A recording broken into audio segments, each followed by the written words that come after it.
Mine wouldn't be lean in. It would be step up and into yourself. Because this is the truth. There is no real doing in the world without being first. For me, being, your presence, your connection to yourself and that which is greater than yourself is far more important than what you do, but also is the thing that fuels what you do. Right. And I know that one of the things that is so important for what happens here at the graduate school is that you have leaders who are self-actualized and understand what your contribution to change the world can be. You can only do that if you know yourself. You can only do that you cannot do it unless you take the time to actually know who you are and why you are here. Now, I happen to know for sure that every human being comes called, and that the calling goes beyond the definition of what your job is. That there is an innate, supreme moment of destiny for everybody. And that's why when I was in Baltimore, I could feel this isn't it. Mm-hmm. This isn't it. And then in Chicago, after 25 years of success on the show, I started to feel this isn't it. There's something more, something more, something more that's calling me to what is the supreme moment. And everybody has that. And you cannot fulfill it unless you have a level of self-awareness, to be connected to what is the inner voice or the instinct. I call it your emotional GPS system that allows you to make the best decisions for yourself. And every decision that has profited me has come from me listening to that inner voice first. And every time I've gotten into a situation where I was in trouble, it's because I didn't listen to it. I overrode that voice, that instinct, with my own head, my own thinking. I tried to rationalize it. I tried to tell myself, but, okay, you're going to make a lot of money. Oh, no. And so I sit here, profitable, successful by all the definitions of the world. But what really, really, really resonates deeply with me is that I live a fantastic life. My inner life is really intact. I live from the inside out. And so everything that I have because I let it be fueled by who I am and what I realize my contributions to the planet could be. And what my real contribution is, it looks like I was a talk show host.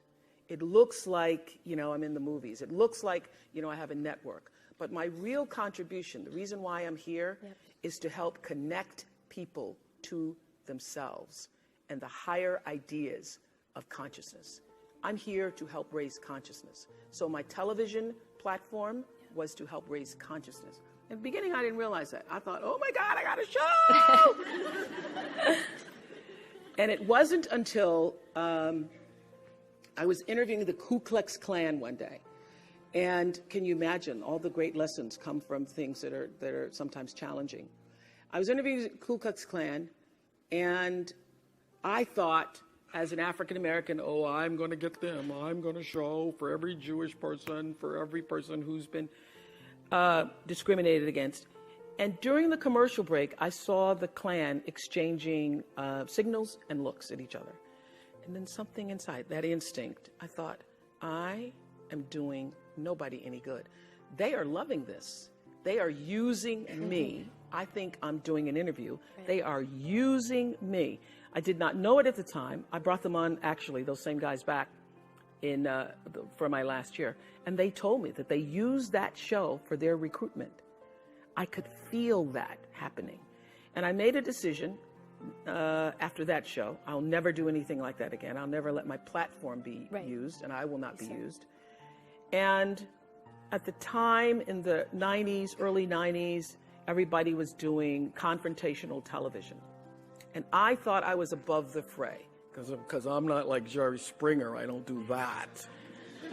So in my egoic delusion, I thought because I am not that bad, I'm really not bad. But I was doing confrontational television.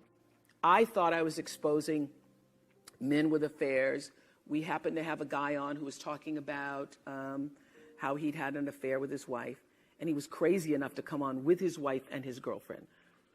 People ask me, why do people do that? It's because nobody ever asked him. So you say, would you come on with your wife and your girlfriend? He goes, sure.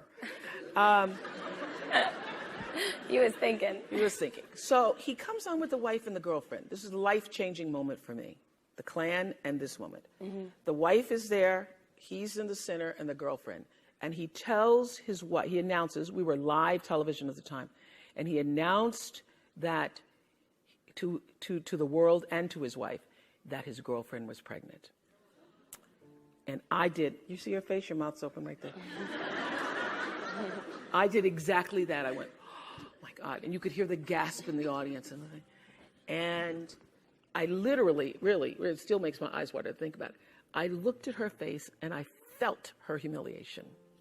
I felt her shame. I felt it. And I said, never again. I will get out of television if I have to do this. And I went and I had a meeting with the producers because I just had the Klan before, now I got the adulterers here. And some uplifting show, I must say. And I said to the producers, we are going to change. We're going to turn this around. Mm-hmm. And I am no longer going to be used by television. I am going to use television. What a concept.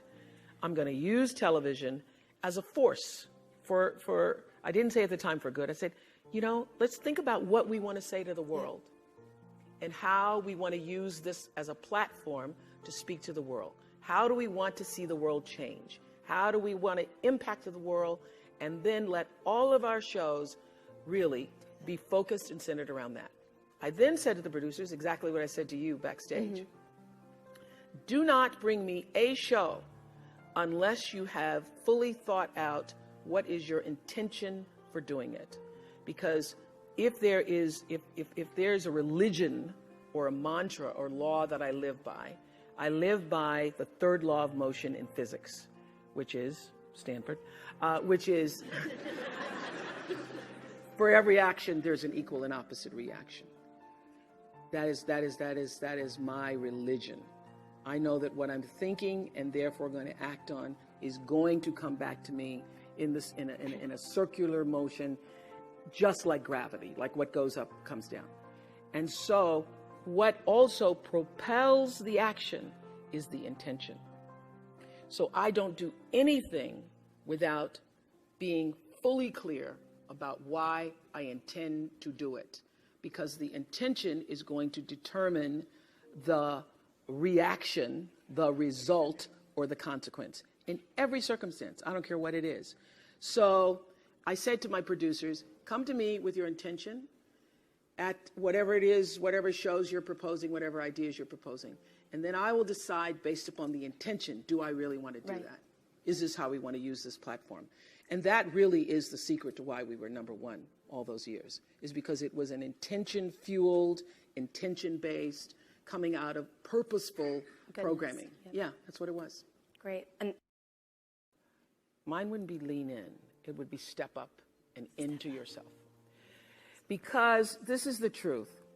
There is no real doing in the world without being first. For me, being, your presence, your connection to yourself and that which is greater than yourself is far more important than what you do, but also is the thing that fuels what you do. Right. And I know that one of the things that is so important for what happens here at the graduate school is that you have leaders who are self-actualized and understand what your contribution to change the world can be. You can only do that if you know yourself. You can only do that you cannot do it unless you take the time to actually know who you are and why you are here. Now, I happen to know for sure that every human being comes called. and that the calling goes beyond the